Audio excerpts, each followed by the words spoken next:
We first told you yesterday Wisconsinites pay some of the highest costs for childcare in the country. The annual cost to send a school-aged child to a child care center in Wisconsin is more than $8,000. That's second only to New York. News 8's Jenna Traum joins us live in the studio with a look at how that affects local parents.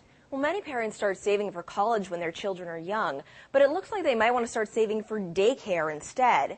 It costs more to send your child to daycare than a public college in 36 states, including Wisconsin and Minnesota. And the high price tag of childcare has some parents looking for other options.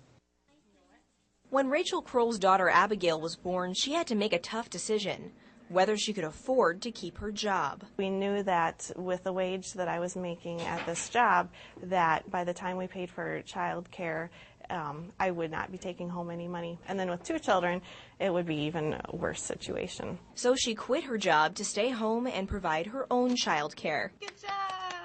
Kroll's family isn't the only one struggling with the costs of child care, as Wisconsin was ranked the second most expensive state in the country to send a school-aged child to daycare. The study by the National Association of Child Care Resources compared the average cost of care to average incomes. But some say Wisconsin's high price tag is because of its high-quality product. You do have to pay for what you expect to get.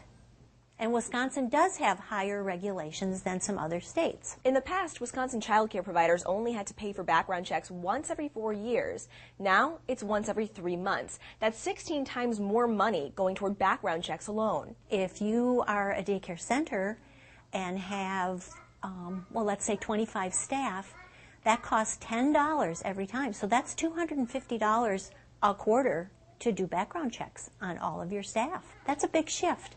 That's $1,000 a year. Plus, the shaky economy has bumped up prices. There are a lot of parents who are not working, who have lost their jobs. The cost at the centers continues to be the same, whether you have 10 children enrolled or 20 children enrolled.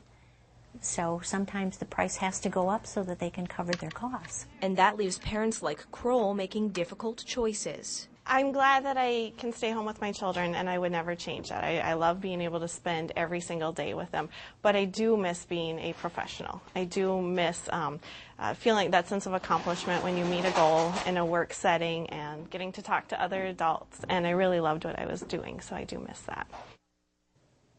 Kroll tells me that even as a stay-at-home parent, she wishes child care was more affordable so she could run errands without her little ones tagging along. She looked into drop-in child care but realized her family couldn't afford that either. All right, thank you, Jenna. Now, another reason child care costs are as high as they are is because of rising food prices. Many child care centers serve lunches and snacks, which now have a higher price tag.